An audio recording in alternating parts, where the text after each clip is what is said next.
He is the ultimate supervillain, the dark messiah, the son of Satan himself. He rises from the world of politics, a figure of intoxicating charm, a silver-tongued orator who promises peace to a world weary of war. He unites the globe under a single government, solves the world's problems, and is hailed as a savior. But then the mask drops. He reveals his true nature, seating himself in a rebuilt temple, demanding that all of humanity worship him. He institutes a global economic system, the mark of the beast, where no one can buy or sell without showing their allegiance. His number is 666. This is the Antichrist. This story, made famous by blockbuster movies like The Omen and the 80 million copy-selling Left Behind series, is one of the most powerful and terrifying narratives in the Western world. For hundreds of millions of people, this is not a fictional story. It is a literal, biblical prophecy, a preview of events that are about to unfold at any moment. But what if I told you that this character, the one we all know so well, is a theological Frankenmonster? What if I told you that the word Antichrist never appears in the book of Revelation, that the number 666 is not his number, and that the character we all fear is actually a composite figure, a kitbash of at least 3 different people from 3 different parts of the Bible, all fused together by centuries of theological speculation and, most of all, by a Hollywood movie? Today, we are going to decode the Antichrist, separate the pop culture from the prophecy, and uncover how one of the most misunderstood words in the Bible became a Hollywood supervillain. Let's start with the most basic and most shocking fact. The word Antichrist. Where does it actually come from? If you guessed the book of Revelation, you're wrong. The word Antichrist in Greek, Antichristos, appears in only one place in the entire Bible. The short pastoral letters of John, specifically 1 John and 2 John. And when you read how John actually uses the word, it becomes clear he's not talking about a single, future, global dictator at all. He's talking about something very different. In 1 John chapter 2, he writes, "Children, it is the last hour, and as you have heard that Antichrist is coming, so now many Antichrists have come. Who is the liar? It is whoever denies that Jesus is the Christ. Such a person is the Antichrist." Denying the Father and the Son. Let's break this down. 1 John says there are many Antichrists, not one. Second, he says they have already come. He's not talking about a future figure. He's talking about a present-day problem in his own first-century community. For John, an Antichrist wasn't a political leader. It was a theological term. It was a label he gave to anyone, specifically former Christians, who were spreading a heretical doctrine. In this case, it was an early form of Gnosticism, which denied that Jesus was truly the Christ who had come in the flesh. So, for the only author in the Bible who actually uses the word Antichrist is not a who, it's a what. It's a job description for a heretic. It's not a single, terrifying supervillain. It's anyone who denies the core message of Christianity. This is a massive disconnect from our pop culture image. So, if the Antichrist isn't the guy from Revelation, who is? This brings us to part 2 of our puzzle. The beast and the number 666. Almost every element we associate with the Antichrist, the global government, the mark, the number 666, comes from the book of Revelation, chapter 13. But the author, also named John, never calls this figure the Antichrist. He calls him the beast. So who is this beast? To understand Revelation, we have to understand what it is. It is not a 21st century timeline of future events. It is a first-century piece of apocalyptic literature. This was a popular genre of protests. It was a letter, written in a complex code, to 7 real churches in Asia Minor that were suffering intense, local persecution under the Roman Empire. The book's message wasn't, "Here is what will happen in 2,000 years." The message was, "Stay strong. Your suffering is seen, and this evil, oppressive Roman Empire that seems all-powerful will fall." The beast, in this context, is a clear symbol for the Roman Empire itself. The 7 heads of the beast, as the text itself explains, are the 7 hills of Rome. The beast, therefore, is the living embodiment of Rome's demonic idolatrous power, a power that demanded its citizens worship the emperor as a god. And what about the infamous number, 666? Revelation 13:18 gives us a direct clue. This calls for wisdom. Let the person who has insight calculate the number of the beast, for it is the number of a man. That number is 666.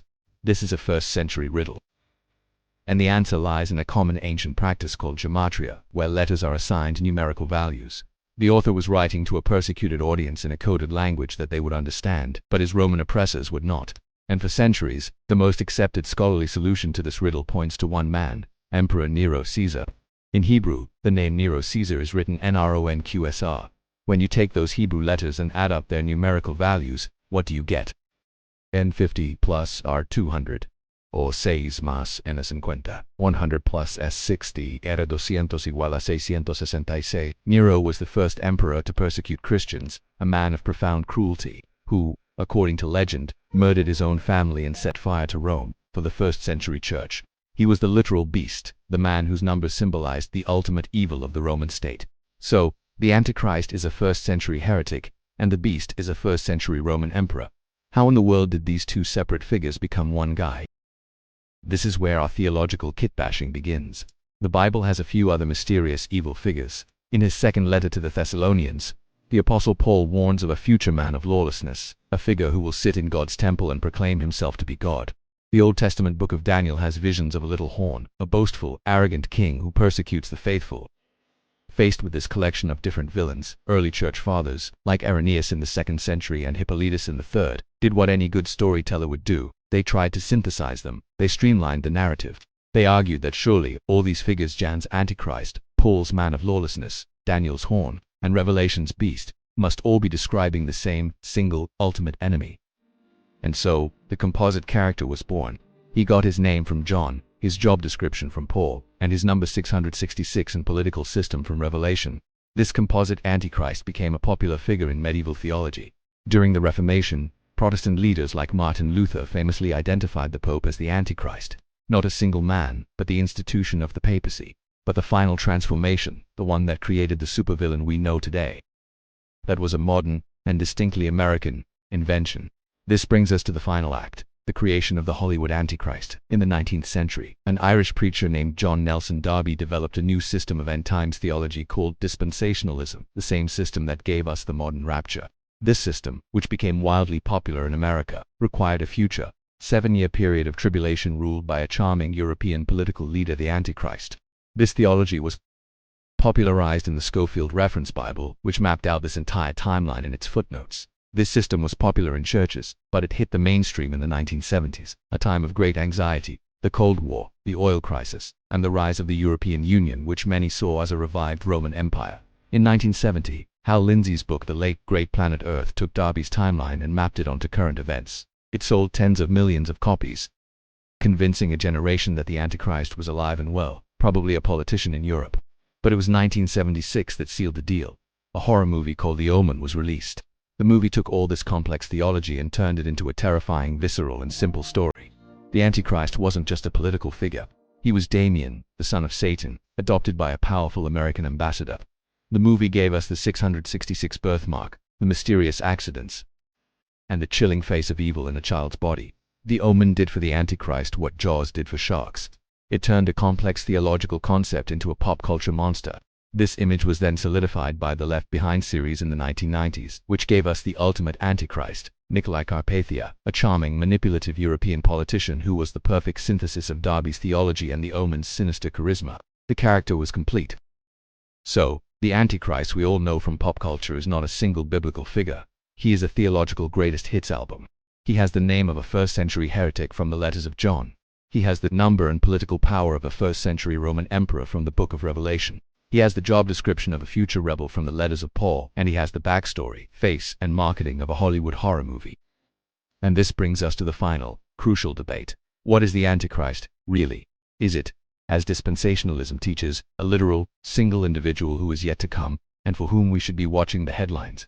Is it a powerful and timeless metaphor, a symbol for any person, government, or institution, be it Rome, or any other empire that opposes good, persecutes the faithful, and demands ultimate allegiance? Or is the entire concept a historical mistake, a case of mistaken identity, where different figures were sloppily combined over the centuries, creating a terrifying boogeyman that has caused far more fear than it has provided faith? Let me know what you think this powerful concept means, respectfully, in the comments below. If you found this deep dive into the evolution of a supervillain fascinating, please hit that like button and subscribe for more content that decodes the history of our beliefs. Thanks for watching.